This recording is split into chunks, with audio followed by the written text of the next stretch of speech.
चलिए स्टार्ट करें, आगे चलें। कोई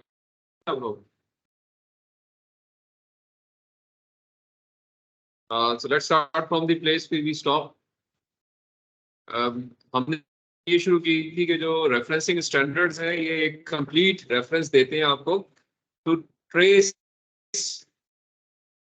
दैट डॉक्यूमेंट। और इस मकसद के लिए मैंने आपसे कहा था कि चूंकि ये स्टैंडर्ड है तो स्टैंडर्ड में comma, full stop, italic, bold जो वो आपको कहे वैसे ही आपने करना है, आपकी मर्जी नहीं चलेगी। इस चीज को ध्यान में रखते हुए जो रेफरेंसिंग स्टैंडर्ड्स हैं ये क्या क्या रेफरेंसिंग इनमें हो सकती है। आप किताबों के रेफरेंस दे सकते हैं। किताबें दो किस्म की होती हैं, एक ऑथर्ड किताब होती है और एक एडिटेड किताब होती है। अंदाजा है क्या फर्क होता है इनमें आपस में?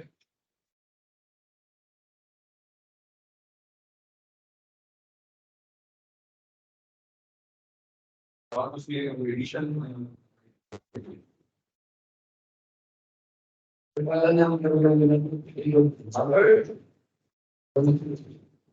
मैंने तो अभी बात कुछ और कर रहे हैं। अभी हम बात कर रहे हैं कि कौन कौन सी चीजें रेफर दी जा सकती हैं। आपका प्रोसेसर स्लो चल रहा है, अभी आप मुझसे पूछ रहे हैं हार्वर्ड क्या होता है।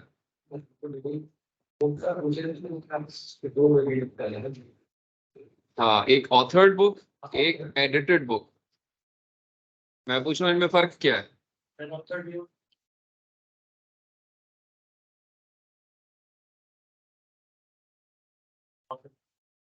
एडिटेड बुक की होती है सर, एक टॉपिक में सेलेक्ट किए होते हैं उस पे फिर मतलब अगर एडिटेड रिसर्च 1 आता है, रिसर्च 2 आता है, फिर सर इनके हर सेक्शन को चेंज करके और चेंज करके मैं करेक्शन लगा देता हूँ। ऑथर्ड बुक नाम बता रहा है कि किसी ऑथर ने लिखी है, किसी बंदे ने लिखी है या कुछ बंदों ने लिखी है। तो एक दो तीन ऑथर्स होंगे, बुक के ऊपर लिखा होगा ऑथर्स ये हैं, ठीक है।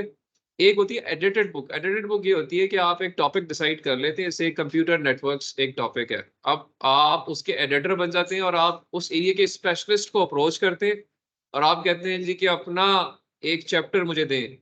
दूसरे से दूसरा चैप्टर लेते हैं, तीसरे से तीसरा चैप्टर लेते हैं और उन सब के काम को कंपाइल करते हैं। You become a compiler, you become an editor, जो अखबारों में होता है। जैसे आप न्यूज़पेपर एडिटर खुद नहीं लिखता, वो कंपाइल करता है, कलेक्ट करता है और उसकी वेटिंग करके उनको पब्लिश करता है। तो एडिटर इज समथिंग जो कि मुख्तलिफ एरिया एक्सपर्ट से सेक्शंस या कोई चैप्टर या कोई पोर्शन लिखवाता है और वो उसको मुसलमान करके किताब के अंदर इंक्लूड करता है, ठीक है। तो एडिटेड बुक ऐसी बुक्स होती हैं। तो आपकी हर किताब के ऊपर लिखा होगा कि या तो एडिटर का नाम लिखा होगा या ऑथर का नाम लिखा होगा और ऐसे ही लिखा होगा। तो अकॉर्डिंगली रेफरेंसिंग स्टैंडर्ड दोनों के अलग अलग तरीका बताता है कि किस तरह से एडिटेड बुक को रेफर करना है, किस तरीके से ऑथर्ड बुक को रेफर करना है। It will tell you.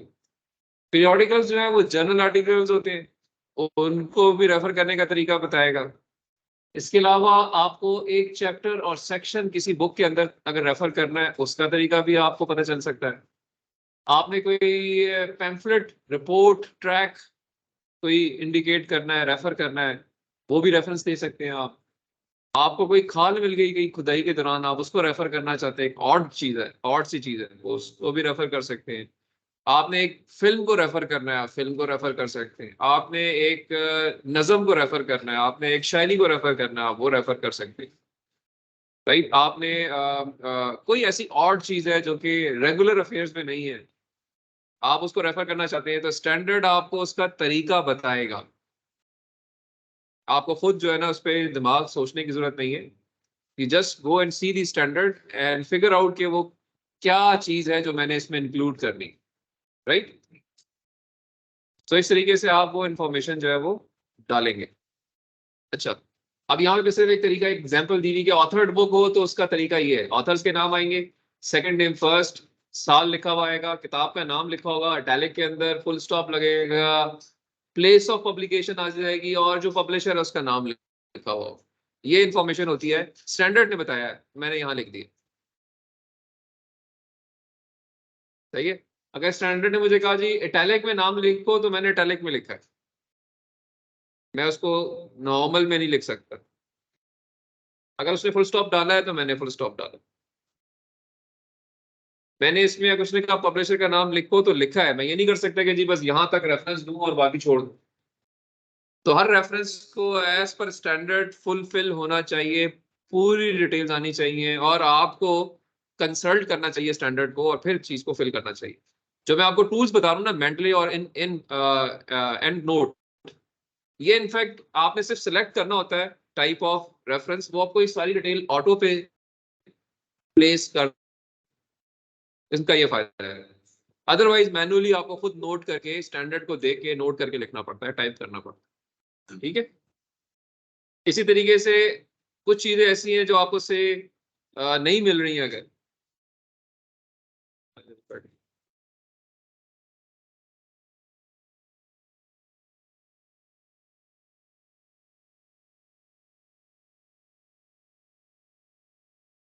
से आपने आप समझते हैं जी के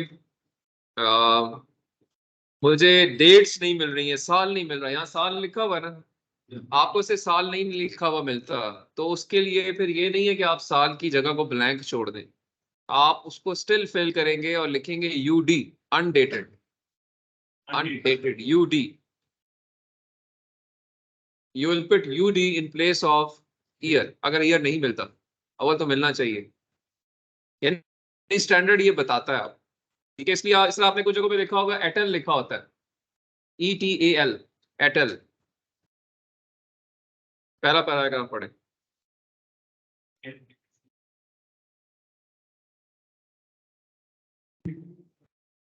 पढ़े पहला पैराग्राफ क्या लिखा हुआ।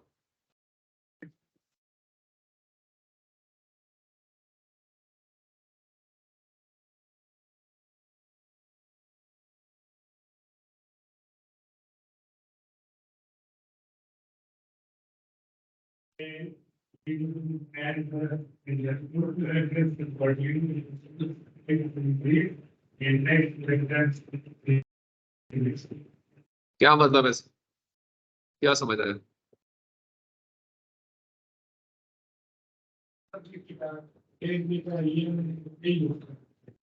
कब? जब ईयर की तो बात ही नहीं हो रही इसमें, दोबारा पढ़ो, तर्जुमा करो, समझने की कोशिश करो कुछ क्या लिखा हुआ है। कौन बता सकता है?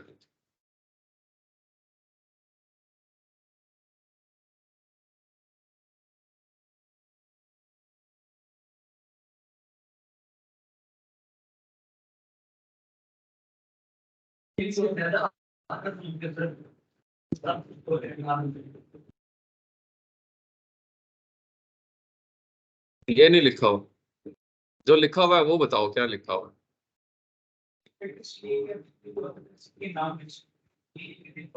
कहाँ पे मेंशन करें, ये भी कुछ लिखा हुआ है। टाइटल पेज से तो नोट करेंगे, टाइटल पेज पे मेंशन करने का नहीं कहा उसने, मेंशन करने की बात आगे जोड़ रहा है वो।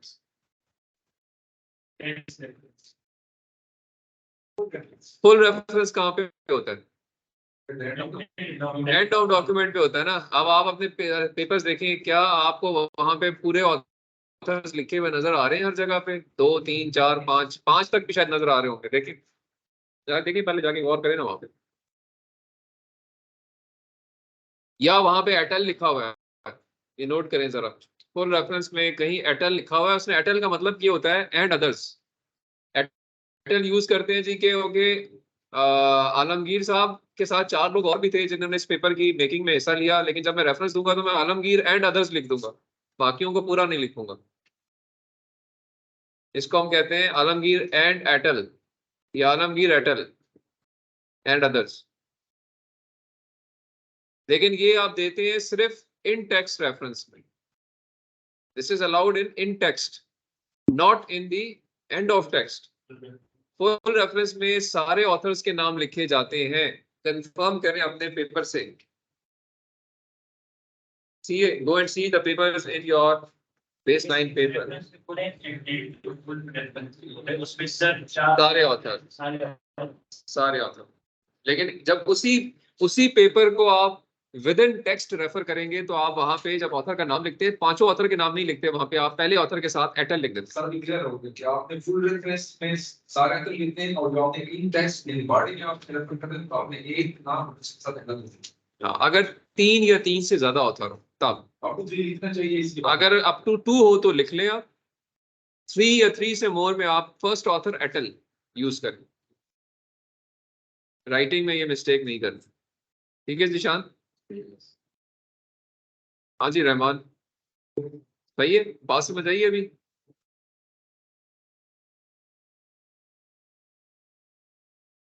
हाँ जी मदीहा, समझ आई कि नहीं आई? थोड़ी सी आई है, इसमें क्या थोड़ी और बड़ी क्या क्या वो है?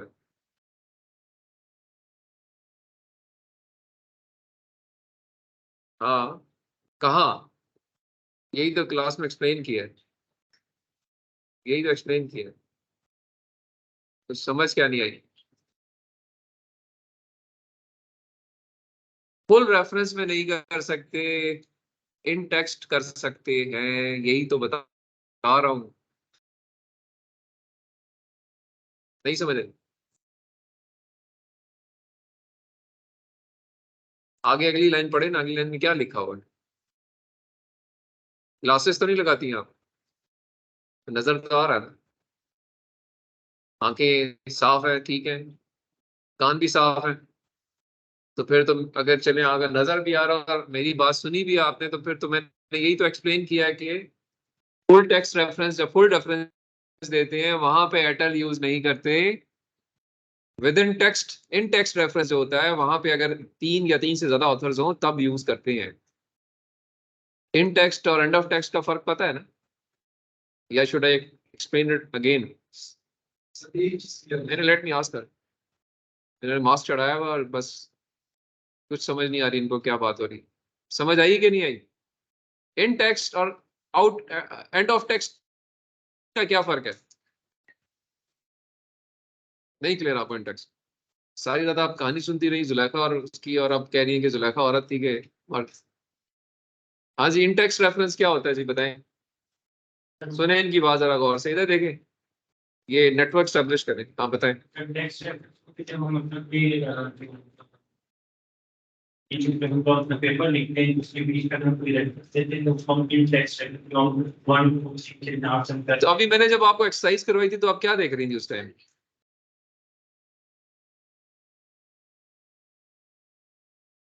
आपको वहां ऑथर के नाम भी नजर आएंगे, देखें जरा, दोबारा पढ़ें जाके उधर इंट्रोडक्शन में। 1 2 3 भी होगा, लेकिन कहीं पे आपको वहां ऑथर के नाम भी नजर आएंगे। शुरू ऐसे ही करेगा कि मिस्टर रिचर्ड एंड अदर्स, और फिर आखिर में रेफरेंस दिया होगा उस। पढ़े जरा जाके, दोबारा देखें जरा, खोलें जी अपने अपने पेपर्स दोबारा एक दफा, इंट्रोडक्शन और लिटरेचर रिव्यू को जरा दोबारा देखें, वहां पे कहीं पे उन्होंने ऑथर के नाम यूज किए हैं कि नहीं किए। 1 2 3 के अलावा उन्हीं जगह पे कहीं पे ऑथर के नाम लिखे या नहीं लिखे?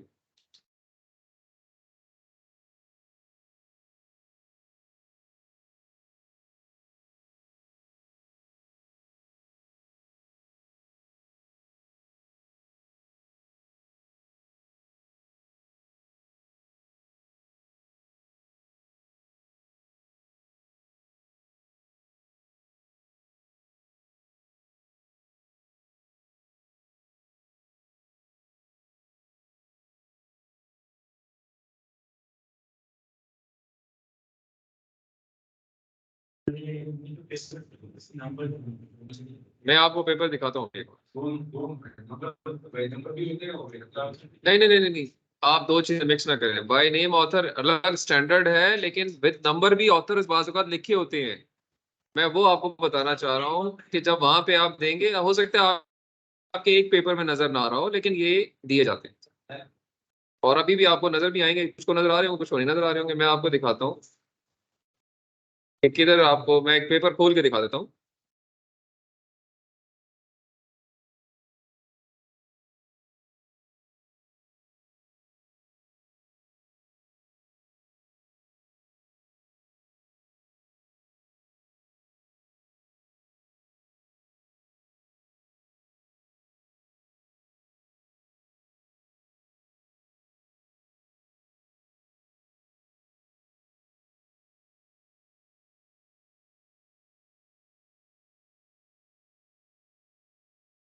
देखें लेफ्ट साइड पे,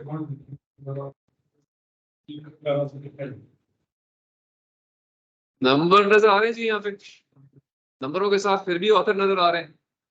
ये लिखने का तरीका होता है ना, जब आप लिखते हैं तो यहाँ लिखा हुआ है कि G Burnap et al, Burnap and others, reference 4 ही है उनका, major the social disturbance from social media data. नजर आ गया, ये इन टेक्स्ट रेफरेंस दिया हुआ है। ऑथर क्योंकि 3 या 3 से ज्यादा थे इसलिए यहाँ पे एटल लिखा हुआ है। नीचे आते हैं, नीचे देखिए उसने लिखा है जिब्रील 5, it mean Jibril single author होगा, इसलिए उसने डायरेक्ट ऑथर का नाम लिखा है और उसका रेफरेंस भी दिया है उसने। लेकिन ये ऑथर डेट सिस्टम नहीं है और यू ये still numeric system. Author date system एक अलग चीज है कि उसमें ऑथर का नाम लिखा होता है अलॉन्ग विद दी साल, ठीक है, वो एक अलग सिस्टम है।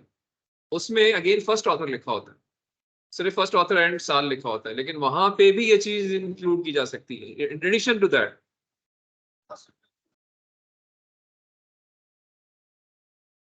फर्स्ट ऑथर है ना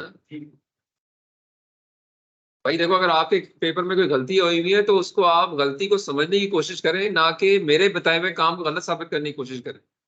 मैं आप हूं कि जब 3 या 3 से ज्यादा ऑथर होते हैं तो पहले ऑथर लिखा जाता है। इसका ये मतलब कतई नहीं है कि आपके पेपर ठीक कह रहे हैं, उनमें गलतियां हो सकती हैं, आप उसको करेक्शन अप्लाई करें, मुझे क्रिटिक ना करें कि जी मैं गलत पढ़ा रहा हूँ शायद। आप ये कहना चाह रहे हो कि फर्स्ट ऑथर लिखा हुआ है, क्या लिखा हुआ है, तो मुझे तुम्हारी बात की समझ ही नहीं आई।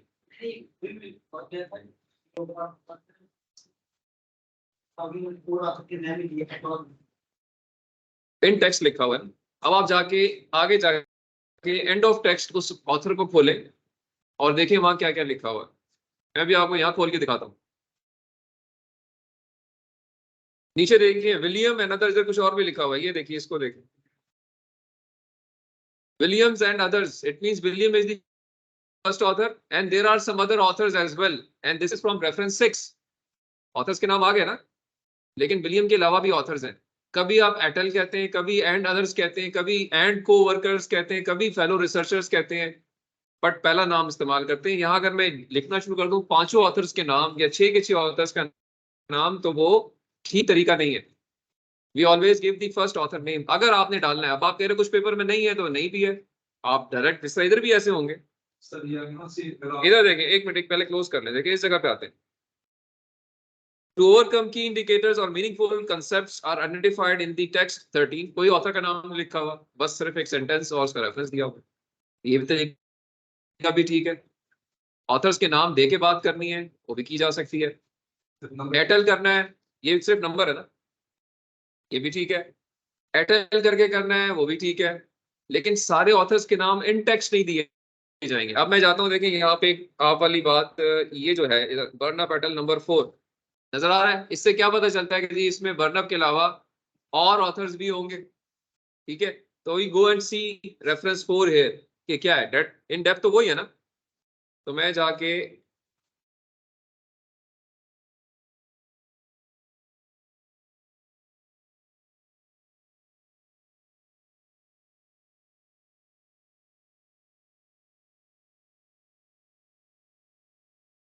नंबर 4 देखें जी, नजर आ रहा है।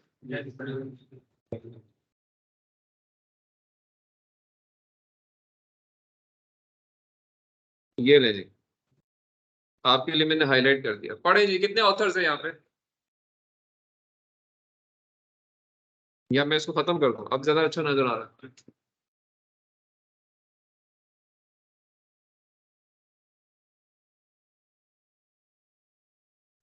8 ऑथर्स हैं, पूरा रेफरेंस है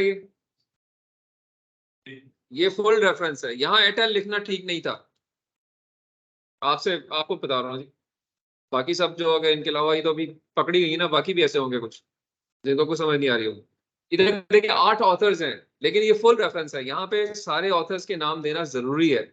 लेकिन इसको जब आप साइट करेंगे इन टेक्स्ट, तो वहां पे 8 के 8 ऑथर के नाम लिख के सेंटेंस बनाना ठीक नहीं होगा। क्या आप लिखें जी के आलमगीर, सलमान, तहजीब, इकरा, शाहिद, रसूल लिखा है यार, ये बड़ा बुरा लगेगा यार।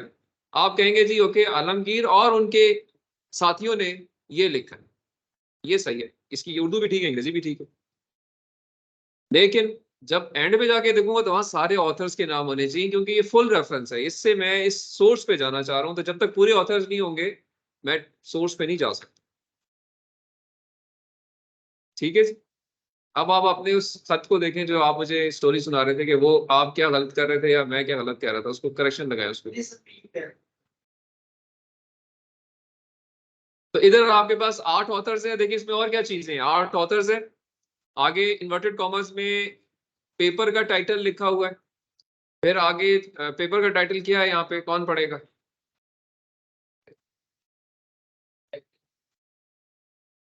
मैं आपके लिए जिनकी आंखें कमजोर हैं और साइज बड़ा कर देता हूं। Detecting tension in online communities with computational computers and ये टाइटल है पेपर का, ठीक है। यहाँ पे इन्वर्टेड कॉमा में बंद हो गया। इसका स्टाइल देखिए, ये रेगुलर पैटर्न में लिखा हुआ है और एक कॉमा भी लगा हुआ है इन्वर्टेड कॉमा से पहले।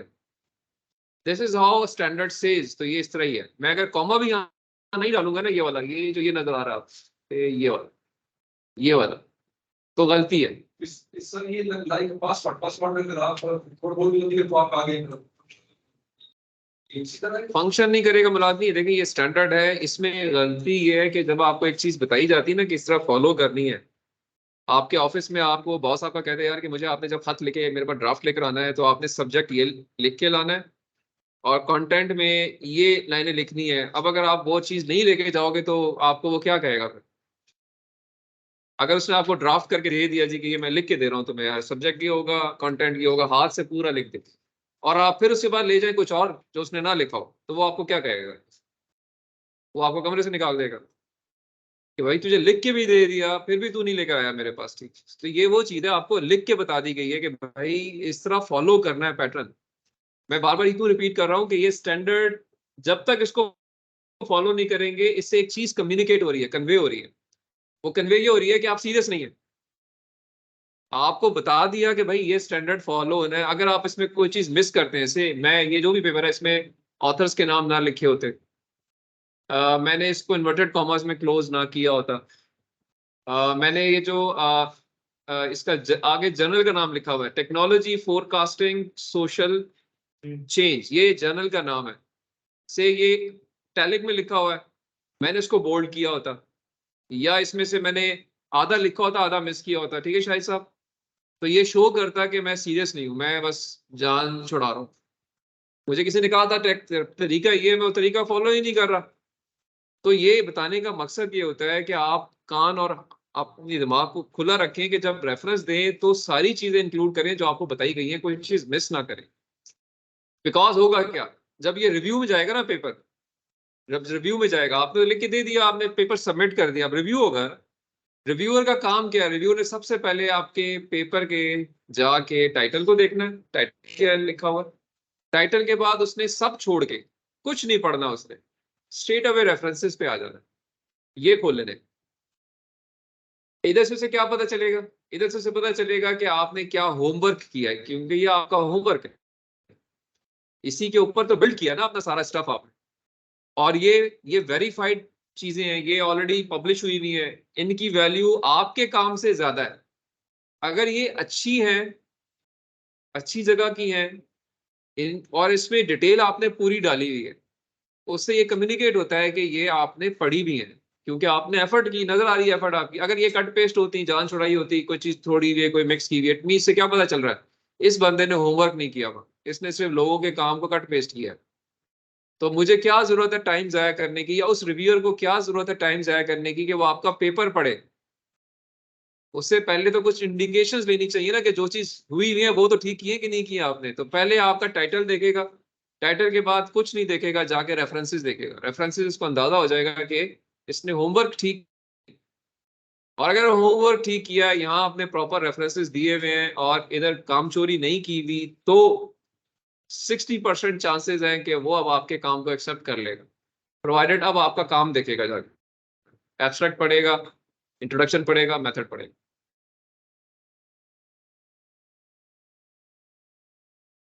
सही है। जी सर, बिल्कुल। देखिए आप जब कोई किताब बाजार से खरीदने जाते हैं, मैं एग्जाम्पल, अगर किसी ने बाजार से किताब खरीदी हो तो आप जाके क्या पढ़ते हैं? किताब खोल कर पढ़ना शुरू कर देते हैं। आप पहले ये देखते हैं यार ये किताब का दिबाचा क्या है, ये किताब की सोर्स क्या है, क्या ये किसी अच्छे बंदे ने छापी, उसका नाम, उसकी रेफरेंस। मुस्तफा सजान तारड़ से आपकी किताब आपने लेनी है तो आप उसका नाम पढ़ के किताब खरीद लेंगे, आप किताब नहीं पढ़ेंगे। लेकिन अगर नाम लिखा होगा आलमगीर साहब का या मेरा नाम, तो आप पहले तो उसको साइड पर रख देंगे, यार जो किसी काम की नहीं है, पता ही नहीं है इसका, किताब तो बिल्कुल नहीं खोल के देखेंगे ना। तो जरा इसको जनरलाइज करें आप। हर वो चीज जो किसी के पास रिव्यू के लिए आती है, जिसको उसने सेलेक्ट करना है, वो पहले ये इंश्योर करता है कि ये वाकई कुछ अच्छे बैकग्राउंड, कुछ अच्छे होमवर्क, और फिर आगे जाके उसको देखना शुरू करता है। तो वो जो कुछ चीजें है ना होमवर्क कंफर्म करने वाली, उनमें से एक चीज ये भी। अब इसमें मैं कंप्लीट कर लूं, आपके सवाल पे आता हूँ। ऑथर्स के नाम आ गए, then you see your title of the paper, journal का नाम आ गया, वॉल्यूम नंबर आ गया, पेज नंबर आ गए, और साल आ गया। ऐसे ही है, ये एक फुल रेफरेंस है। ठीक है, पॉइंट कहां से जनरेट हुआ था कि ये ऑथर्स अगर 3 या 3 से ज्यादा हो तो इन टेक्स्ट एटल यूज करेंगे, एंड ऑफ टेक्स्ट पूरा नाम लिखेंगे। ये सवाल भाई इतना था, और यही मैंने आपको एक्सप्लोर करने का कहा था। ठीक है, आपके सवाल का जवाब भी आ गया, क्लियर हो गई है चीज। अभी पूछें जी आप। Thank you sir. सर पहले तो इस बॉक्स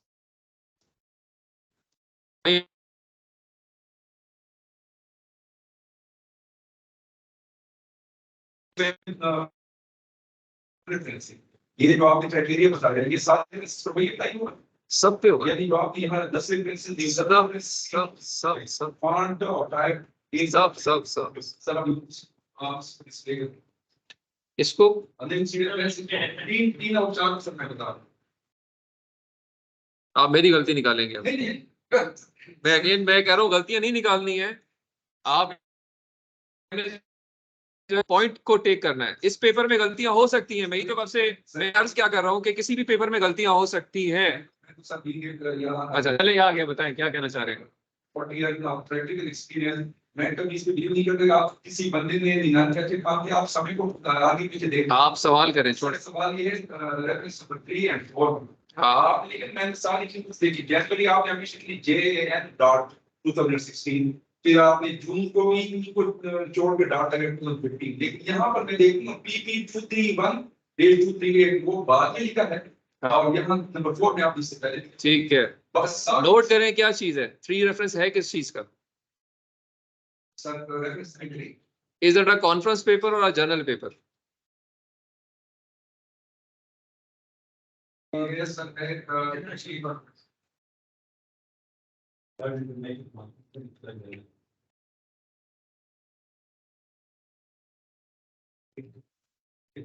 नदी फॉर्म और जनवरी 2016 PP अभी भी सर ब्रेक स्पीकिंग यदि पता नहीं कॉन्फ्रेंस के पर काम तो उधर लिखा मैं सर इंटरनेशनल कॉन्फ्रेंस उससे भी ज्यादा लोग ये कॉन्फ्रेंस पेपर है। Conference paper category is different than general category, तो कॉन्फ्रेंस के रेफरेंस देने का तरीका डिफरेंट होना चाहिए देन दी जनरल। आप बताएं क्या है। जनरल पेपर जनरल पेपर है। नंबर 2 को देखें। नंबर 2 इस तरह हाँ, तो नंबर 2 क्या है? General paper. दोनों जनरल पेपर का स्टैंडर्ड स्टाइल एक ही है, हम देखें जरा। और तीसरा क्या है? तीसरा is not a general paper, it's a conference paper. तो कॉन्फ्रेंस पेपर के रेफरेंस देने का तरीका मुख्तलिफ होता है, ये उसको फॉलो किया गया। Now I repeat my word, her category को रेफर करने का स्टैंडर्ड बताया गया है। जनरल का अलग है, पीरियोडिकल इश्यूज अलग होते हैं, किताबें अलग होती हैं, एडिटेड बुक्स अलग होती हैं, ऑथर्ड बुक्स अलग होती हैं।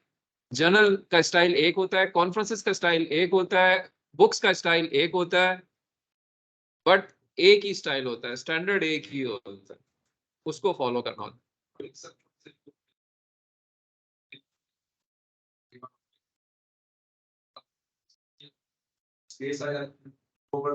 अगर इसकी जगह हम कर सकते हैं, कर सकते हैं, बिल्कुल कर सकते हैं। एटल जो है वो ट्रेडिशनली यूज होता है बहुत ज्यादा, क्योंकि ये जो राइटिंग है ये ग्रीक्स ने शुरू की थी, यूनानियों ने इस पे काम शुरू किया था, तो ये कुछ उस तरफ से ट्रेडिशन चली आ रही हैं, तो आज तक फॉलो होती है। ठीक है, बट अगर आप चाहें तो आप ना लिखें, कोई प्रॉब्लम नहीं। ठीक है जी, so let's move back to the presentation में हमने कहा जी कि ये कुछ चीजें थी जो कि ऑफशूट्स थे, मैंने कहा आपको एक्सप्लेन कर दूं। अब देखें यहाँ पे एक एडिटेड बुक को शो किया गया है। Singh B R is an editor, इसलिए ब्रैकेट में ईडी लिखा हुआ है, साल लिखा हुआ है, बुक का नाम है, London is the place of publication, castle is the name of publisher. ये एक स्टैंडर्ड है, यही स्टैंडर्ड बुक्स के लिए फॉलो होगा, बुक्स का अपना स्टैंडर्ड होगा। ठीक है, coming on to the periodical papers, I mean to say journal papers, last is the example, author का नाम, साल, title of research paper, journal का नाम, issue and volume number, page number. हर जर्नल आर्टिकल के लिए स्टैंडर्ड फॉलो होगा। Minor tweaking, मैंने आपसे कहा था कि कैटेगरी के अंदर छोटी छोटी कुछ ट्विकिंग भी हैं, लाइक एक ही नाम, दो मेजर नाम है, दो रेफरेंस स्टैंडिंग, एक है आपका न्यूमेरिक सिस्टम, एक है author date system. Numeric system के अंदर 4 सिस्टम्स और हैं छोटे छोटे, उनमें कुछ थोड़ी सी ट्विकिंग है। ट्विकिंग क्या है कि ये कहीं पे जर्नल का नाम इटैलिक में होगा, कहीं पे स्ट्रेट होगा, कहीं पे बोल्ड होगा, कहीं पे इशू वॉल्यूम नंबर इस तरह लिखे होंगे, ये 10 इशू है, 3 वॉल्यूम नंबर है, कहीं लिखा होगा VOL 3 कॉमा इशू 10। ये वो माइनर ट्यूकिंग है जो कि उसके अंदर की कुछ एडजस्टमेंट्स हैं, जर्नल्स अपने तौर पे छोटी छोटी करते हैं।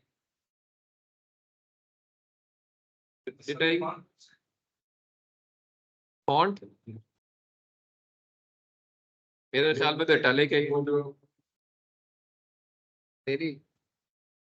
फोर्ट जो है ना वो फोर्ट की पाबंदी नहीं होती, वो जर्नल्स की आपकी, आप कहें कि जब जर्नल अपने पेपर को फाइनली पब्लिशेबल फॉर्म में लेकर आते हैं ना, तो वो एक खास फोर्ट पे 10, 11, 12 टाइम्स न्यू रोमन और एरियल, वो उनकी चॉइस होती है। आप उनको इनिशियली डाटा पूरा देते, फोर्ट की डिसीजन उनके ऊपर। प्रेफरेबली आप 12 साइड जो एक स्टैंडर्ड है 12 साइज यूज करते हैं। आपकी मर्जी है, आप टाइम्स न्यू रोमन में लिख रहे हैं या आप एरियल में लिख रहे हैं। ज्यादातर लोग जो है वो टाइम्स न्यू रोमन में लिखते हैं, तो आप टाइम्स न्यू रोमन में लिखें, कोई पाबंदी नहीं है। एरियल में भी लिख सकते हैं, वो आप फोर्ट कोई भी यूज कर सकते हैं, S S as far as वो विजिबल हो और पढ़ा जा रहा हो, ठीक हो।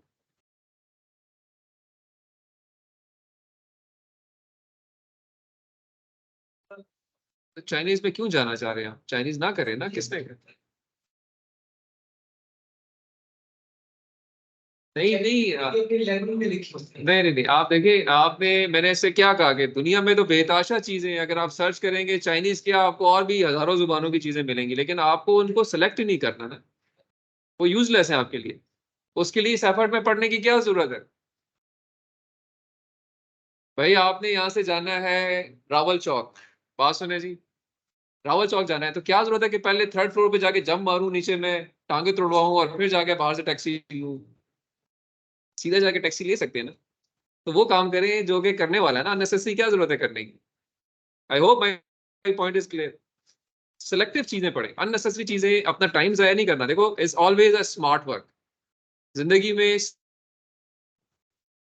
Because it will save you time, it will save you effort, it will save you money. तो 3 चीजों के लिए इंपॉर्टेंट है कि आपने स्मार्टली चलना है। तो रिसर्च के अंदर अननेसेसरी चीजों को फिल्टर आउट करना होता है, आपने उसको फिल्टर इन नहीं करना। तो चाइनीज की जरूरत आपको नहीं है, आपने जब पढ़ना ही नहीं है, आपको वो आती ही नहीं है, तो उसको लेकर या उसको खोलने की भी क्या जरूरत है? जब खोलने की जरूरत नहीं तो रेफर क्यों करें जी? आप अंग्रेजी को ही रेफर करें जो आपके काम की चीज। ठीक है, तो दिस इज दी जनरल। यहाँ पे एक सिंपल एग्जांपल दी हुई कि आप एक पर्टिकुलर सेक्शन या पर्टिकुलर चैप्टर को रेफर कर सकते हैं विद इन अ रेफरेंस। ये वो तरीका बताएगा। अगेन देखिए, इसको याद नहीं करना, I won't like you to remember it, you should know कि ये होता है।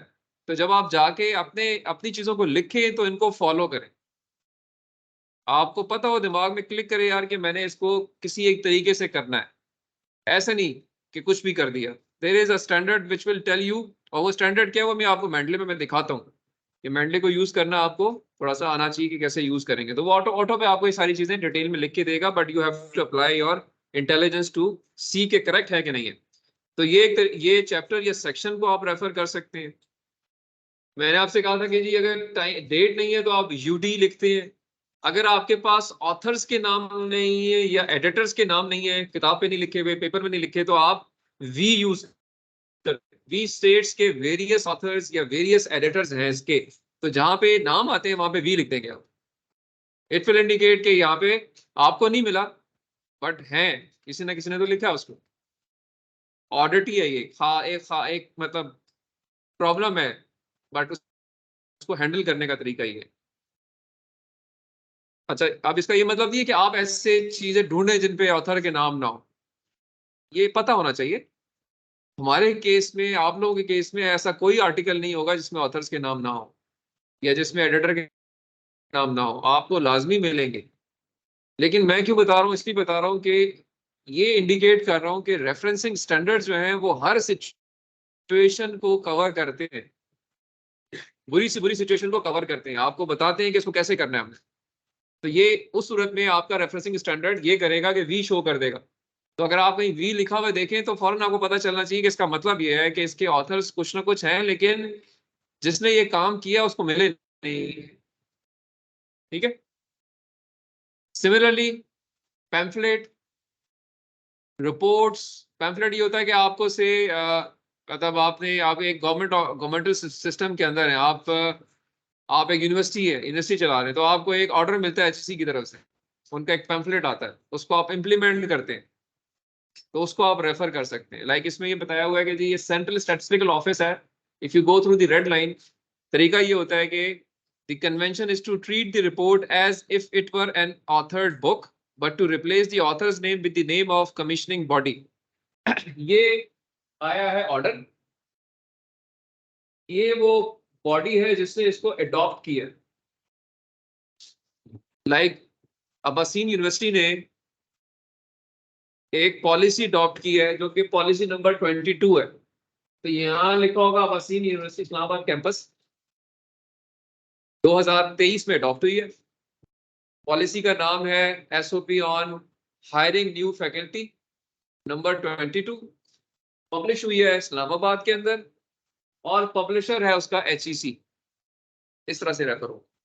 ये एक एग्जाम्पल के तौर पर मैं बता रहा हूँ, ये कहीं और हुआ है, किसी और ने कमीशन किया है। The name of commissioning body, जिसने कमीशन किया है, नेम ऑफ दैट ऑर्डर और ट्रैक्ट या पैम्फलेट, इसको फॉलो किया जा रहा है। जहां पब्लिश हुआ है वो जगह का नाम, जिसने पब्लिश किया उसका नाम। ओके, ये एक एग्जांपल और है। आपने एक फिल्म, वीडियो, टेप को रेफर करना है तो दे तरीका है। नाम ऑफ दैट थिंग, ये नज़म का नाम है, 1990 में लिखी गई थी और ज़फरीली ने लिखी थी। और आसान पे आता है, अमेजिंग स्पाइडरमैन एक मूवी का नाम है, 2012 में आई थी, मार्क वेब इसके प्रोड्यूसर का नाम है। आप इसको रेफर करना चाहते हैं तो ये इस तरह से रेफर होगा। अगेन पॉइंट टू हाईलाइट, आप शायद किसी मूवी को रेफर ना करें, किसी फिल्म को रेफर ना करें, लेकिन स्टैंडर्ड बताता है आपको कि ये तरीका है इसका। तो मेरा जो सिर्फ स्ट्रेस करने का मकसद है वो ये है कि स्टैंडर्ड्स को जहन में रखें और फिर अपनी रेफरेंसेस को रिफाइन करें। ठीक है आलमगीर साहब। अगेन यहाँ पे कुछ ऑडिटीज की बात हुई है, यूडी में ऑलरेडी बता चुका हूँ। ऑथर्स के केस में मैंने आपसे कहा था कि वी लिखते हैं या डैश का इस्तेमाल भी किया जा सकता है, स्टैंडर्ड ये भी बताता है। ये दो चीजें यहाँ पे मेंशन,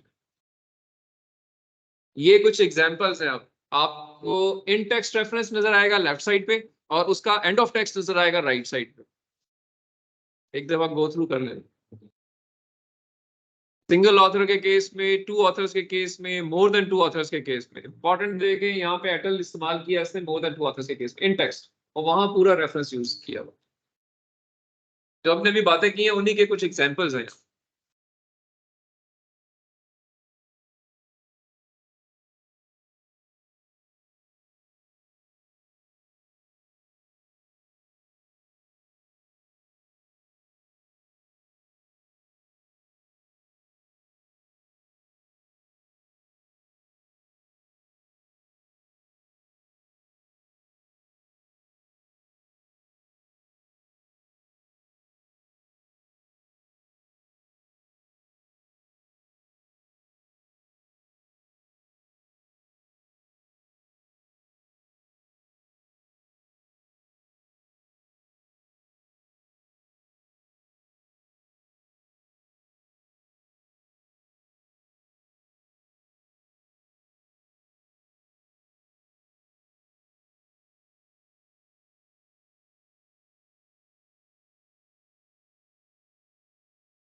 हाँ जी, समझ आई इसकी बात की कुछ? ठीक है, सिमिलरली यहाँ देखिए,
हाँ जी, कोई सवाल? हाँ,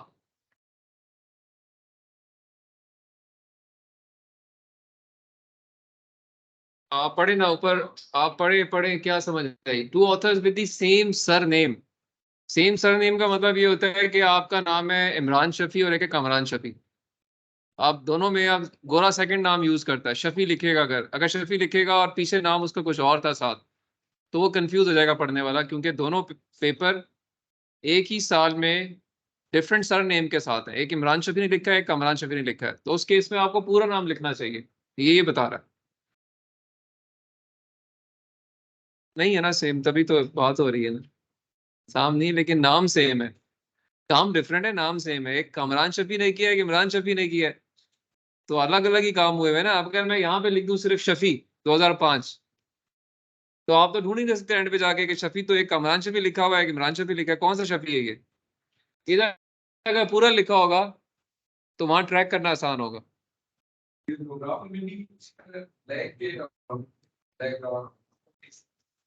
हाँ, तो ढूंढना आसान है ना, देखिए वो ब्लैक के या ब्लैक आर है, दोनों अलग अलग पेपर। इधर दोनों नाम लिखे हुए हैं, जनरली सिर्फ एक नाम लिखा जाता है। ये इससे पहले देखे ना, यहाँ पे एक एक नाम है। रेयान, पूरा नाम रेयान जे था। बॉयड एंड मैकी, पूरा नाम कुछ और है। Boyd, Michael Boyd William Mackie शायद नाम है पूरा उसका। But in text only surname is being used, second name is being used, पूरा नाम नहीं लिखा हुआ। आप भी जितने पेपर देखेंगे पूरा नाम नहीं लिखा होगा उसमें, सेकंड नेम लिखा होगा। लेकिन अगर सर नेम सेम हो तो फिर आपको ट्रैकिंग में इश्यू आ सकता है, इसलिए इस केस में दोनों नाम लिखे जाते हैं अगर आपके सर नेम सेम हो। बस ये है यहाँ पे। आई समझिए आपको यार?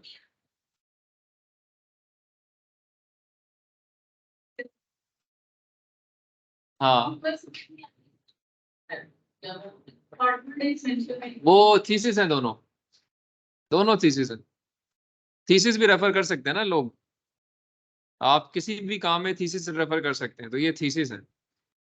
ठीक है शाही साहब, तकिया शकिया ले आए आपके लिए, तकिया वगैरह अरेंज कर लें। क्लास में ही है ना, समझ आ रही है या चले अगली चीज समझ आ गई है? इसको देखिए जरा आप।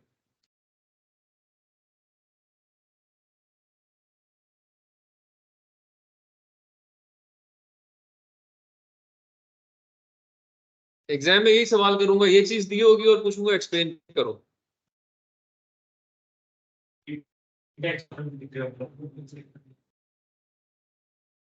दोनों दिए हुए some explain बस ऐसा होगा जो आपको, अगर आपने अगर आपने पढ़ा होगा, आपने सुनना होगा, समझा होगा, तो आप जवाब दे देंगे।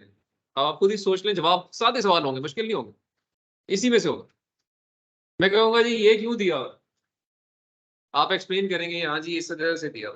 why it is written green 2006 A, B, वजह क्या है, कब किया जाता है ये, तो रीजन ऊपर लिखी हुई है।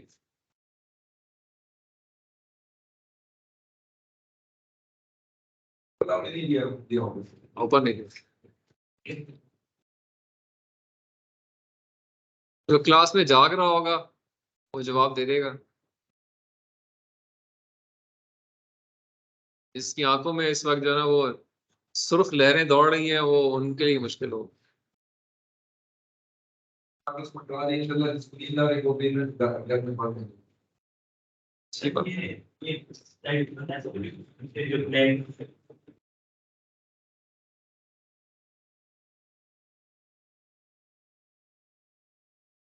ये केस है कि ब्लैक के ने 2 पेपर पब्लिश किए हो, अभी तो ये अलग अलग ऑथर ही अलग अलग अलग थे ना, इधर ये है कि एक ही ऑथर है, एक ही साल में 2 पेपर है, फिर ए बी करना पड़ता है आपको।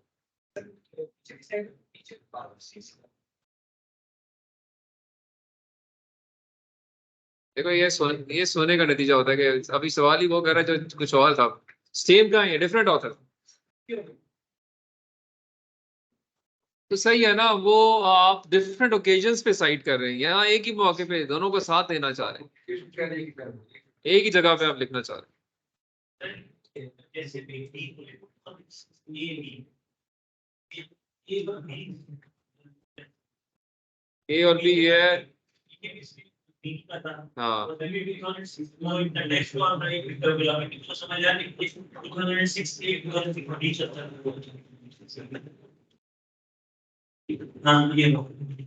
इधर से इधर लिंक करना क्या मुश्किल है। यहाँ पर सर सवाल है, अभी देख लीजिए इनसे भी देखो क्या है, नंबर 2 और 3 है। यहाँ पर आपने इंडेक्स इसको अलग शो किया, जबकि वहां पर आप इंडेक्स दूसरे वाले में आप इंडेक्स आपने अंग्रेजी लिखनी थी, एक बंदे ने सोचा मैं पहले जुमले में एक को यूज करूंगा और 2 जुमलों के बाद इसको यूज करूंगा, एक जगह इस्तेमाल नहीं हो रहा, क्या लिखा हुआ डिफरेंट ओकेजन्स। ये है दोनों को रेफर किया। ठीक,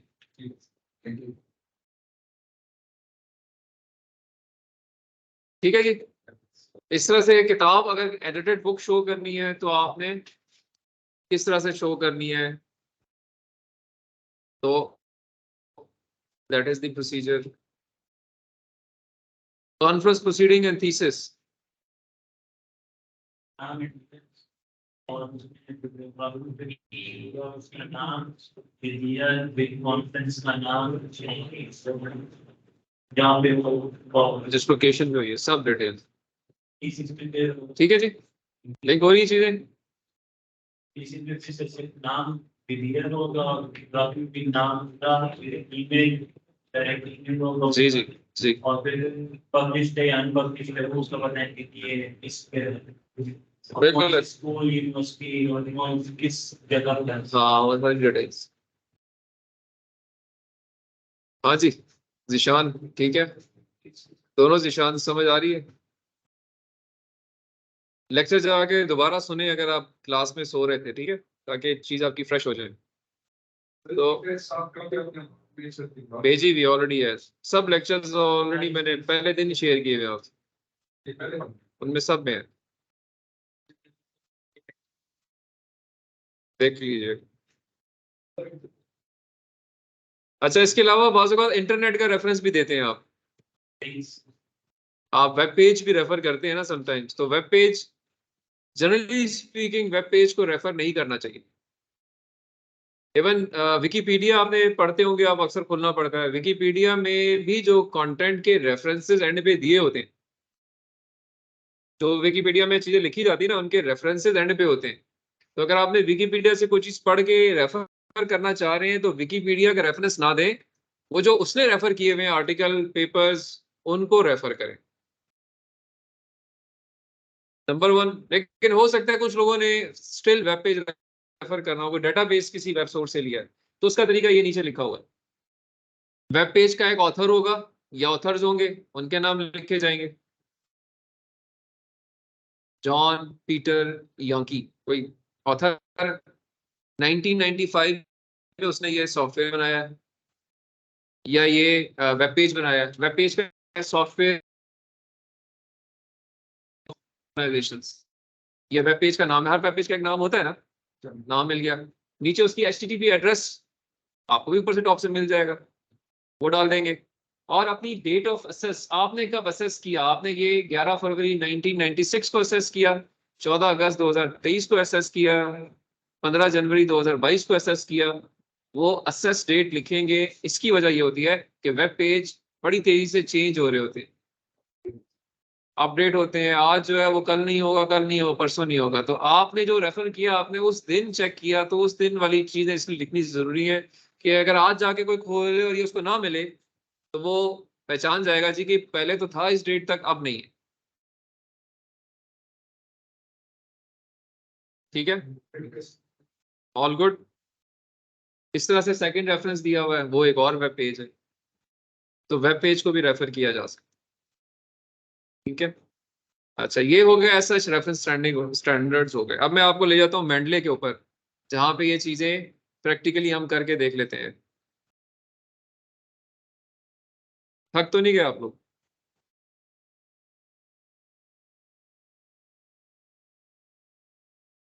थकना तो मुझे चाहिए, मैं काफी देर से खड़ा हुआ हूँ, आप तो सारे बैठे हो। ये देखो अभी भी पीछे वाले लोग थक जाते हैं, लेकिन मतलब इससे कि वो पूरी मानवता आ जाता ठीक है, है।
तो ये एग्जाम कब सब चल जाएगा?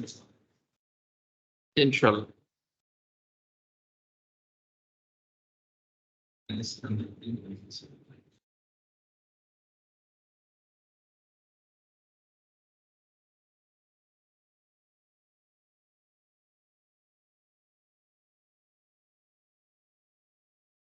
तो जी मैं अभी आप चला जाता हूँ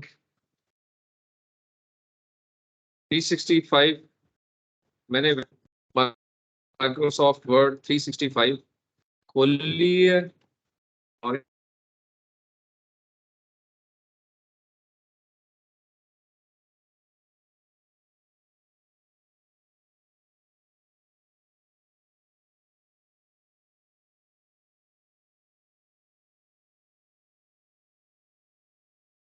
इस पे मैं वर्ड की एक डॉक्यूमेंट खोल रहा हूँ मैं।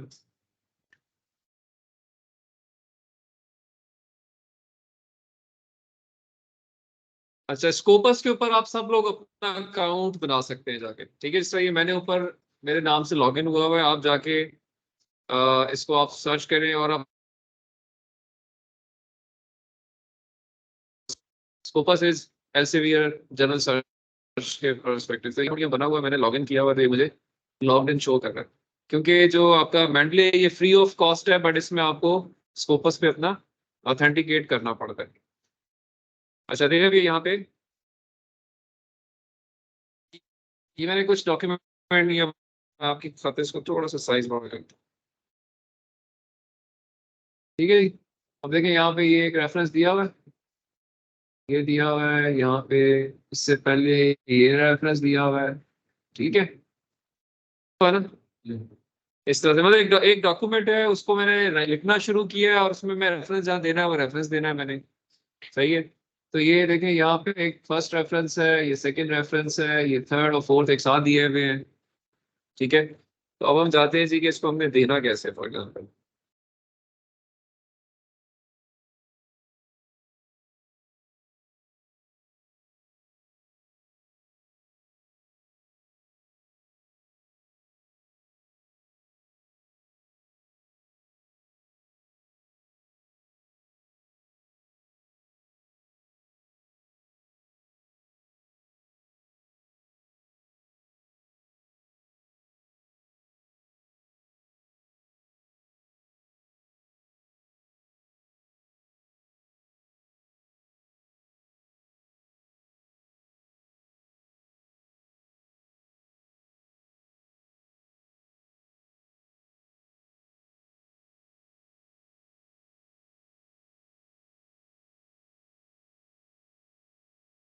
थोड़ा सा जब इसे लिंक करते हैं तो ट्रैकिंग ठीक नहीं हो रही, इसलिए मैं स्विच करता रहूंगा दोनों तरफ।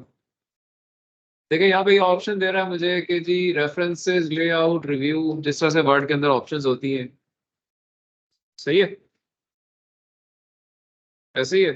जी सर। जब मैं रेफरेंसेस को क्लिक करता हूँ तो ये मुझे देता है मेंडले साइड की ऑप्शन, वर्ड के अंदर ये ऑप्शन नजर आएगी ठीक है जी। जी डॉक्टर साहब पीछे जो बैठे हैं आप क्या कर रहे हैं, इधर है कुछ और कहीं और है आप? या आपके लिए बता रहा हूँ, ये फोकस करें। सो मेंडले साइड नजर आ रहा है आपको, ये Mendeley side is a Mendeley is a tool, ये ऑटो पे एम्बेड है। सर आप वर्ड के मैं वर्ड के अंदर लिख रहा हूँ, टाइप कर रहा हूँ और मैंने रेफरेंस देना है और मैं मेंडले को यूज करना चाह रहा हूँ, ठीक है।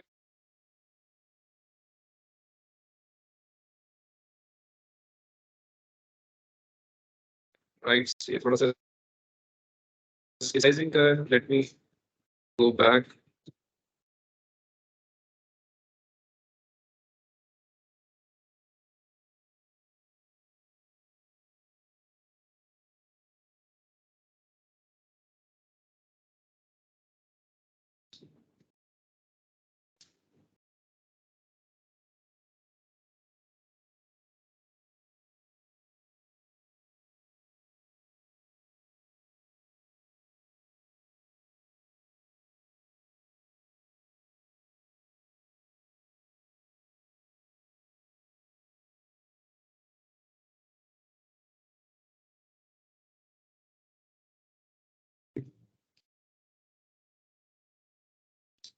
Let me open it again.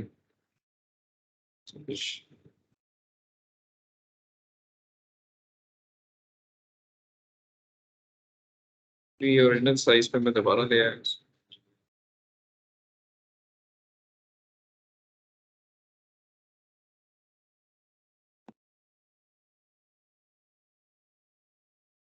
ये क्यों स्लीप पे लगी?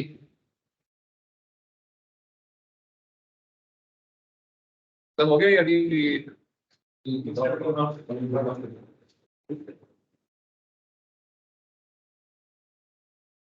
यानी नौबत इस चीज पे आ गई है कि टीवी भी सोना चाह रहा है।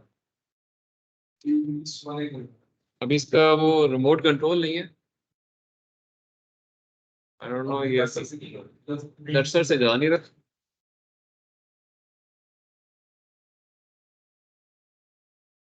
You have to go to sleep. अब इसका क्या करेंगे? स्क्रीन भी टच स्क्रीन तो नहीं।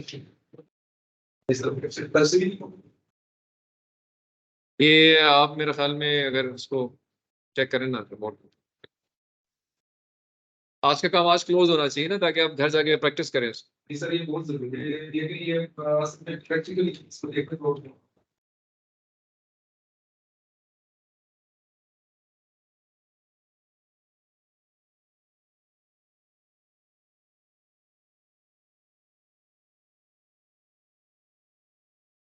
और चलें इसमें शायद आपको ऊपर थोड़ा बहुत विजिबल हो रहा होगा। मैं जाके इसको मेंडले साइट को खोल रहा हूँ, तो ये देखिए राइट पे इसने मुझे कुछ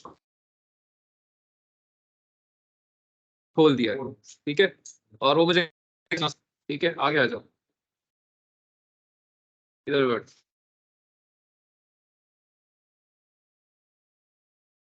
ठीक है जी, सो ये कह रहा है जी insert references from library. Mendeley library जो है वो मेरी स्कोपस में बनती है। इसके लिए मुझे स्कोपस पे जाके ओके कर दो। ओके सर, ठीक है।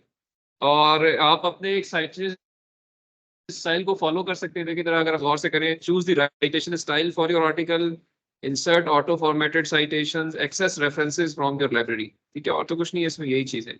हम इसको स्टार्ट करते हैं, getting started, so let's start. ये मुझे कहेगा जी कि जाके वो मुझे लिंक करेगा मेरे अकाउंट के साथ,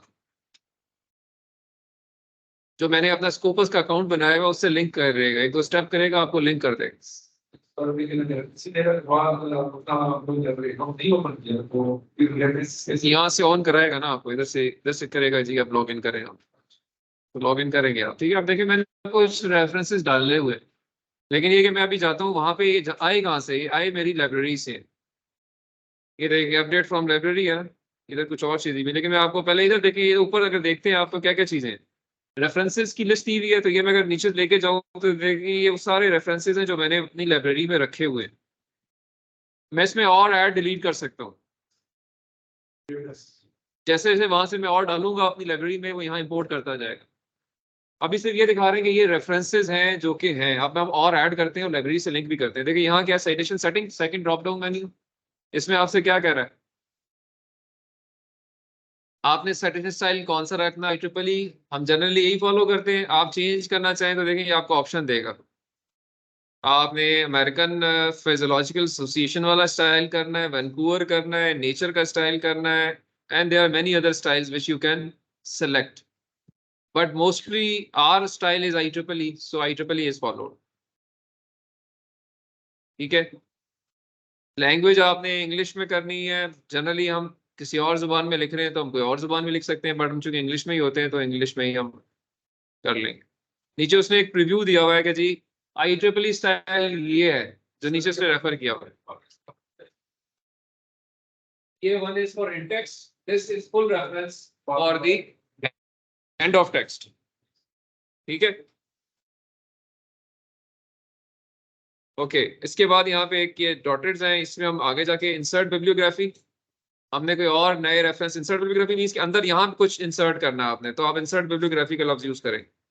अपडेट फ्रॉम लाइब्रेरी और मोर को प्लस करता हूं मैं, तो देखिए मुझे कह रहा है कि आप इनमें से किसको खोलना चाह रहे हैं। तो I have to open my profile, जहां मेरी लाइब्रेरी है, तो मैं इसको क्लिक करूंगा।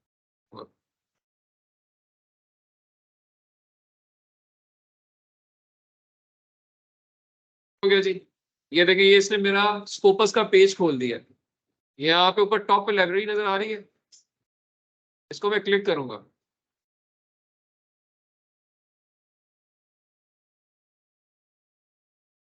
अब ये वो सारे रेफरेंसेस खोल देगा जो अब तक मैंने यहाँ रखे, इसने खोल दिए सारे। आप इधर लेफ्ट पे देखें, यहाँ पे तो ये मैंने नए, ये कुछ हैं चीजें जो सर्च कर सकते हैं। हमने नए कोई ऐड करने, ये पुराने ऐड हुए हुए थे, मैंने पेपर में लिखते हुए किया। अब मैं इसके अंदर ये ऐड न्यू में चले जाएंगे हम। ऐड न्यू से पूछेगा जी आपने कंप्यूटर से फाइल उठानी है, कोई एंटर मैनुअल एंटर करना है, कोई लाइब्रेरी वेब टेक्स्ट की, एंड नोड XML की, RIS फाइल डालनी है। अच्छा ये कहाँ से आती है? देखिए मैं आपको बताता हूँ कि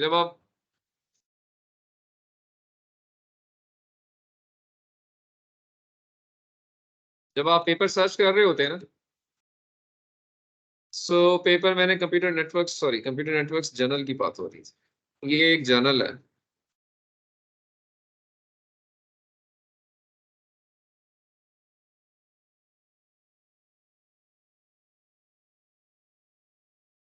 इसका एक पेपर है जो मैंने साइट करना, मैंने इस पेपर को यहाँ से खोल लिया। ये रिसर्च आर्टिकल जो मैं पढ़ रहा था किसी भी जर्नल, ठीक है, ये एक जर्नल का आर्टिकल है। देखिए अब यहाँ पे अब जब आते हैं, इसको मैंने इससे इंक्लूड करना है अपनी लाइब्रेरी के अंदर। यहाँ नजर आ रहा है ऐड टू मेंडले, आ रहा है नजर, क्योंकि ये एल्सवेयर का जर्नल है तो इसने डायरेक्ट मेंडले का लिंक भी दिया हुआ है, लेकिन बाजू का नहीं भी दिए होते। तो यहाँ पे एक साइट की ऑप्शन नजर आ रही है आपको। जब इसको क्लिक करेंगे तो मुझसे पूछेगा कि जी कैसे इसको स्टोर करना चाह रहे हो, RIS फॉर्मेट में, बिबटेक्स फॉर्मेट में, text format, export citation to RIS, export citation to BibTeX.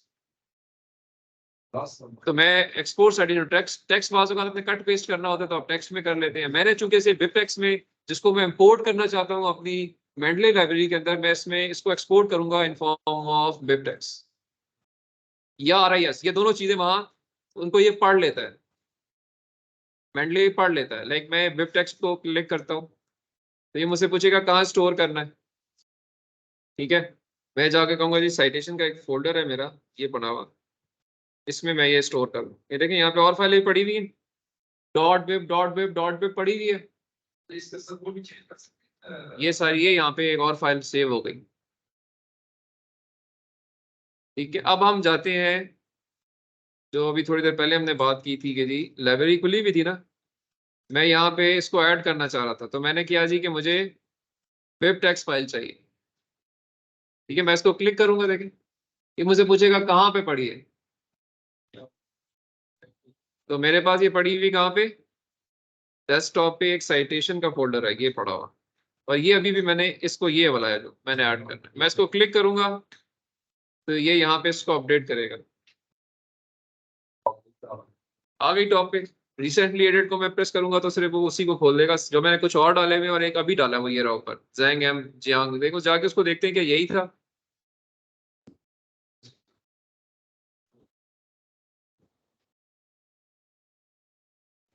कैप्रेडार के नाम से पेपर है। अब वहां जाके देखते हैं कि यही पेपर था कैप्रेडार। पेपर आ गया लाइब्रेरी में। लाइब्रेरी में एक दफा आपने इंसर्ट कर लिया, अब आपने इस चीज को जाके सिंपल, अभी यहाँ पे हो गया है, हम इसको सिंक कर लेते हैं। सिंक हो गया, ठीक हो गया। अब मैं आप दोबारा जाता हूँ वर्ड 365 के अंदर, ये आ गया जी। इसको मैं क्लोज कर देता हूँ, मैंने सिंक कर लिया ना। तो यहाँ पे रेफरेंसेस में अब उस पेपर को यहाँ पे आना चाहिए, असूलन सबसे एंड पे नजर आना चाहिए उसको। अभी तक नहीं आया ना, तो we'll go here into the, और मैं कहूँ जी अपडेट फ्रॉम लाइब्रेरी, आ रहा ऑप्शन यहाँ पे, अपडेट करते हैं। ये वहां से अपडेटिंग शुरू करेगा। अब जाकर देखें, नजर आ रहा है टॉप पे आपको वही पेपर लिखा हुआ है। आगे आगे अब से इस पेपर को मैंने यहाँ पे साइट करना था, इस जगह पे, यहाँ पे, इस जगह पे, पहली 3 लाइनों के बाद। इधर देखें जी, पहले 3 लाइनों के बाद इसको साइट करना था। तो मैं अब जाऊंगा, इसको मैंने इसको साइट करना है ना, मैं इसको सेलेक्ट करूंगा, इंसर्ट साइटेशन, इंसर्ट हो गया वहां पे। आगे बाकी ऑटो पे नंबर 2 हो गए नीचे वाले सारे। देखिए नेक्स्ट वो हो गया, पहले 1 था वो 2 हो गया, 3 4 सब चेंज हो गए। ओके अब ये तो इधर आपने इंडेक्स डाल दिया ना, आपने ये एंड बिब्लियोग्राफी भी डालनी है यहाँ पे। देखिए यहाँ पे आ गई ऑटो के ऊपर, पहला रेफरेंस वही है और एज पर स्टैंडर्ड है। इसमें ऑथर के नाम नजर आ रहे हैं, टाइटल नजर आ रहा है, जर्नल का नाम है, वॉल्यूम नंबर, पेज नंबर, साल, DOI की इंफॉर्मेशन भी होती है। DOI is digital object identifier. Sir अगर आप सही तो प्रॉपर तरीके से इसको करते हैं तो मेरे हिसाब से इसकी गलती कोई गलती नहीं, ये ऑटो पे ठीक करे। अब आपने इसको 1 पे रेफर नहीं करना था, आपने गलत, आपने इसको चेंज किया, आपने उठाया जी कि नहीं ये 1 वाला यहाँ से खत्म करता हूँ मैं, ये मैं इधर नहीं करूंगा, बल्कि मैं ये जाके करूंगा इस जगह पे एंड, और मैं करता हूँ जी कि मैं इसको उठा के इधर रखना चाह रहा हूँ। क्या हुआ आप देखें, अब ये 8 नंबर बन गया। और जब आपने नीचे जो है बिब्लियोग्राफी डाली हुई है उसमें देखें नंबर 1 से गायब हो गया और अब चला गया ये कहाँ पे, 8 नंबर। ऑटो पे ऊपर नीचे हर जगह एडजस्ट कर देगा ये। तो आपकी मेहनत कोई नहीं करनी कि मैं ट्रैक करूं कि क्या चीज किधर है, ठीक है। और ये जो चीजें ये कैसे आई हैं, ये भी तो देखा ना, ये यहाँ पे आपने इंसर्ट किया ना, तो बेसिकली ये इंसर्ट करने का ऑप्शन भी यहाँ पे होता है, इंसर्ट बिब्लियोग्राफी। तो ये सारे इंसर्ट हो जाएंगे, जितने रेफरेंस आपने उसमें लिखे हुए हैं ना सारे रेफरेंस यहाँ पे आ जाएंगे। अब देखिए इस लाइब्रेरी में हो सकता है 50-60 चीजें हो, लेकिन आपने साइट जो थी वो 8 की थी तो 8 ही आएंगी, बाकी ऐसी पड़ी रहेंगी। जब आप साइट करेंगे तो आएंगी, यही तो नहीं आएंगी। तो Mendeley is a tool to give references as per standard pattern जो आप सेलेक्ट करते हैं, एंड ये स्कोपस के राइट होता है, इसको जरा आप एक्सप्लोर करें, सर्च करें। It's a tool. हो सकता है अभी आपको आधी चीज समझ आई हो, आधी आप जब उससे खेलेंगे जाके तब समझ आएगी। सर ये जो से हम लिखे होते हैं हम ये डिस्कस कर रहे हैं, ये यहाँ से लिया, हाँ हाँ, मैंने आइडिया वहां से जी जी जी जी जी जी, बिल्कुल बिल्कुल, ठीक है जी। So with this we close. और अभी हमने जो आपकी असाइनमेंट है, टास्किंग है नेक्स्ट क्लास, क्योंकि नेक्स्ट क्लास में एग्जाम नहीं है, हमारी क्लास ही होगी इंशाल्लाह, ठीक है। वो चेंज हो जाएगी, डोंट वरी। नेक्स्ट क्लास में एग्जाम नहीं है, आपने ट्रैक रखना है लेकिन फिर भी, ठीक है। फर्दर क्लैरिफिकेशन आपको आ जाएगी पीजी कोड से, लेकिन आप चेक रखें, मैं आपको ग्रुप पे मैसेज भी कर दूँ। लेकिन एग्जाम नेक्स्ट वीक में नहीं है, उससे नेक्स्ट वीक में होगा आपका इंशाल्लाह, चेंज हो जाएगा ये। जो आपने करके आना है, आप करके ही आना है कि टेम्पलेट आप लोगों के पास है यूनिवर्सिटी का, है ना। अगर उस टेम्पलेट को आप देखें तो उसके अंदर टाइटल है, टाइटल के बाद नीचे एक जगह जाके लिटरेचर रिव्यू का एक सेक्शन है। सैंपल अगर आप देखेंगे तो लिटरेचर रिव्यू का एक सेक्शन है, और जी मैंने शेयर किया, अपने अपने अब से रिलेटेड उसको देखें आप। और आप लोगों ने लिटरेचर रिव्यू का जो सेक्शन है, जनरली 3 पेजेस मिनिमम होते हैं, 3 पेजेस फ्लो में चलें अगर आप। तो जो आपने अपने रिसर्च पेपर अब तक फाइनलाइज किए हैं, इसके अंदर से keeping in view the synthesis matrix जो आपने आज आधा बनाया, आधा और बनाएंगे, आप पूरा कर लेंगे। आपने अपनी रिसर्च क्वेश्चंस भी बना लिए हैं या हाफ बनाए हैं, वो आप बनाएंगे। आपने अपने रिसर्च ऑब्जेक्टिव्स बना लिए हैं या हाफ बनाए हैं, वो बनाएंगे। तो आप क्या शुरू करेंगे, नंबर 1 टाइटल को आप रिफाइन करके लिखेंगे, टाइटल नंबर 1 चीज। रिसर्च क्वेश्चंस 1 2 3 लिखेंगे, रिसर्च ऑब्जेक्टिव्स 1 2 3 लिखेंगे, टाइप करेंगे। सिंथेसिस मैट्रिक्स जो आप बना रहे थे पूरा कंप्लीट करेंगे। फॉर दी पेपर जो आपने सेलेक्ट किए 10 मिनिमम किए हैं, उसमें ऐड भी करेंगे ना आप, बिकॉज प्रपोजल डॉक्यूमेंट में कम से कम 30 से 40 रेफरेंस होने चाहिए। तो आप 10 पे 20, 20 पे 30 पे जाएंगे, लेकिन चलिए आप 10 का बनाए फिलहाल। अभी आप 10 पे जाएं, जो ज्यादा करेगा वो उसकी चॉइस है। So number 1 title, number 2 research questions लिख लें जी, आप ग्रुप पे आपने अपलोड भी करने हैं डॉक्टर साहब। Number 1 title, number 2 research questions, number 3 research, number 4 synthesis matrix. And synthesis matrix में 2 चीजें हैं, एक तो क्वालिटी वाली चीजें फिल करनी है, दूसरी आपने अपने ऑब्जेक्टिव्स के अगेंस्ट लोगों के काम जो है, सोर्स 1 सोर्स 2 सोर्स 3 में क्या लिखा हुआ है वो फिल करना है। जब ये फिल हो जाएगा तो इसके अंदर से लिटरेचर रिव्यू सेक्शन बनेगा जो कि आपके प्रपोजल डॉक्यूमेंट में जाएगा। 5th आइटम, उसमें आपने प्रपोजल डॉक्यूमेंट में लिटरेचर रिव्यू का सेक्शन लिखना है। इस हफ्ते के अंदर लिटरेचर रिव्यू का सेक्शन लिखना है by making use of the 10 research papers जो आपने शॉर्टलिस्ट किए। पहले एक चीज इसको क्लियर कर लें, आपके इंडिविजुअल सवाल को अलग से देख लेते हैं। आई रिपीट, जो काम करने हैं पूरे वीक में, ये इसलिए कह रहा हूँ कि ये एग्जाम में इसमें से सवाल आएंगे, इसलिए आपके पास जो टाइम है उसको यूज करें। नंबर 1 आपने टाइटल रिफाइन करना है। टाइटल कैसे रिफाइन होगा, सुपरवाइजर से पूछें, उससे अप्रूवल लें, नहीं लिया फाइनल कर लिया। नंबर 2 रिसर्च क्वेश्चंस आपने आप बनाने हैं अपने, 3 minimum 5 maximum. Research objective 3 minimum 5 maximum. Synthesis matrix 2 हिस्से, एक क्वालिटी क्राइटेरिया फिल होगा, एक आपके रिसर्च ऑब्जेक्टिव्स के अगेंस्ट जो रिसर्च पेपर्स कह रहे हैं 10, ये रिसर्च सिंथेसिस मैट्रिक्स हो गया। अब आ जाएंगे आप अपने प्रपोजल डॉक्यूमेंट के ऊपर। प्रपोजल डॉक्यूमेंट में आपका एक लिटरेचर रिव्यू सेक्शन होता है, जिसके अंदर आप इन्हीं 10 पेपर्स का लिटरेचर रिव्यू लिखेंगे, जिस तरह आप सैंपल डॉक्यूमेंट में देख रहे हैं लोग। ठीक है, और उसको उसमें मेंडले का यूज करें, आखिर में रेफरेंस दें, ऑटोमेटेड करें उसको।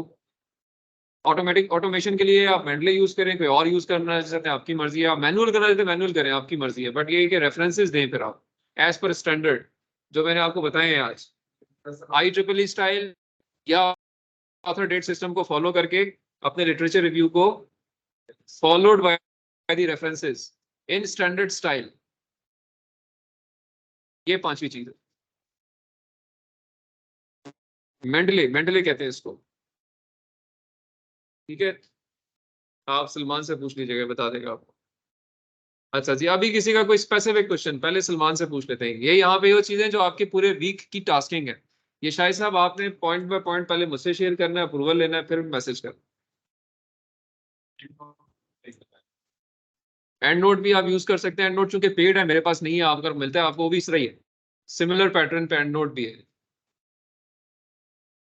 अगर यूज करना चाहते हैं कोई पाबंदी नहीं है, उसको यूज कर लें।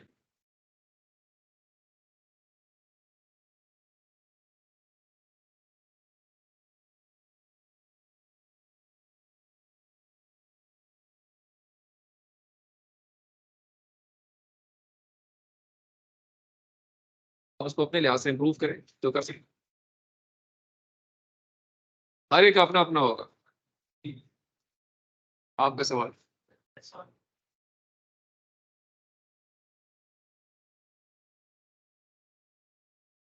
फिर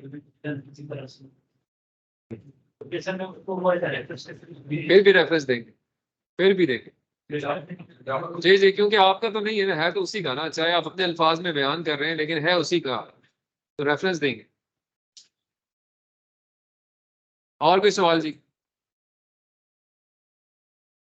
हाँ,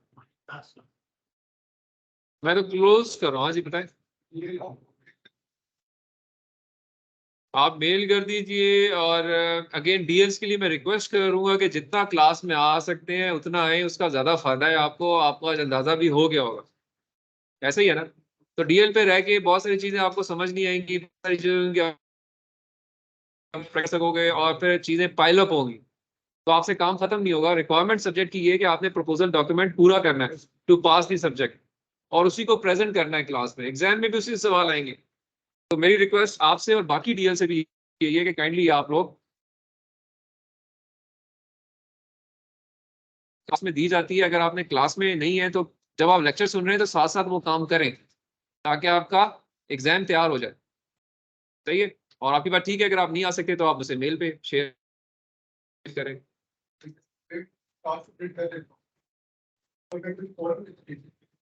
आप ईमेल करें ना मुझे, हाँ ईमेल करें, ईमेल करें। Email is the group is just for the announcements. वहां पे डिस्कशन, खत लिखते हैं ना किसी को तो उसको आधी समझ आती है, जब हम फिजिकली मिल के बातचीत करते हैं तो वो पूरी चीज समझता है। टू फेस मुलाकात में चीजें ज्यादा अच्छी क्लियर होती है, लिखने में आधे मैसेज में आप कुछ कहना चाह रहे होंगे, अगला बंदा कुछ और समझ रहा होगा। तो मैं सबसे रिक्वेस्ट करूंगा कि जब आपका कोई इशू प्रॉब्लम हुआ करे, just pick up your phone, call मी। ठीक है, और सबसे पहले प्रोसीजर फॉलो करें, अगर बेहतर है, अगर वो क्लास में जागा होता है तो आपको कुछ ना कुछ जरूर। ठीक है, और पहले उससे को बात कर लें, नंबर 2 पे पीजी कोऑर्डिनेटर्स डिस्कस कर लें। ठीक है, और फिर भी अगर मसला हल नहीं होता तो आप मुझे कॉल करें। ठीक है, I am here to solve. मेरा मेरा मकसद सिर्फ यही है, मैं रिपीट करता हूँ, मैं सख्ती भी करता हूँ तो उसका मकसद यही है कि सख्ती करने से आपका फायदा है, मेरा कोई फायदा नहीं। मेरा तो आसानी है, मैं कुछ ना पूछूं, बस क्लास में चला जाऊँ आगे तो मैं तो सुकून में रहूंगा।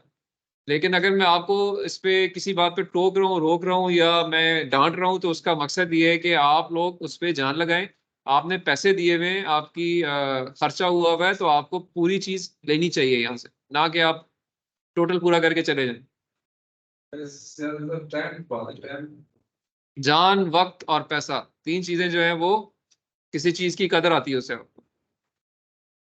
तो तबलीगी जमात वाले कहते हैं ना, इसमें जान लग जाए और टाइम लग जाए, वक्त लग जाए, तो वो चीज कीमती हो जाती है। तो ये कीमती चीजें हैं आपके लिए, तो कीमती चीज के ऊपर अपनी पूरी, उससे जिसके साथ भी आप इंटरेक्ट करते हैं उससे कोशिश करें, उससे हर चीज लें, सीखें। आप सीखने आए हैं, इम्प्रूवमेंट करें। ठीक है, तो ये मेरी रिक्वेस्ट है आप सबसे। शुरू हो रही है, जिन्होंने डॉक्टर एहसन सगीर से मिलना है वो अवेलेबल है, उनकी क्लास अभी होती है, वो उनसे थीसिस के पर्सपेक्टिव से डिस्कस कर सकते हैं, मिल सकते हैं। ठीक है, वो है मैनेजमेंट साइंस के स्टूडेंट टीचर है। मैं उनको कह रहा हूँ जिन्होंने थीसिस सुपरवाइजर उनको रखना है, वो उनसे मिलने। इसी क्लास ये नीचे ग्राउंड में होगी, नीचे बेसमेंट में होगी, आप मोहसिन से पूछेंगे वो आपको बता देंगे। ठीक है जी, कोई क्वेरी क्वेश्चन तो नहीं है? तो थैंक यू वेरी मच जी, थैंक यू वेरी मच। जो मैंने काम बताया काइंडली पूरा वीक आपके पास है, इसको कंप्लीट करके आइएगा।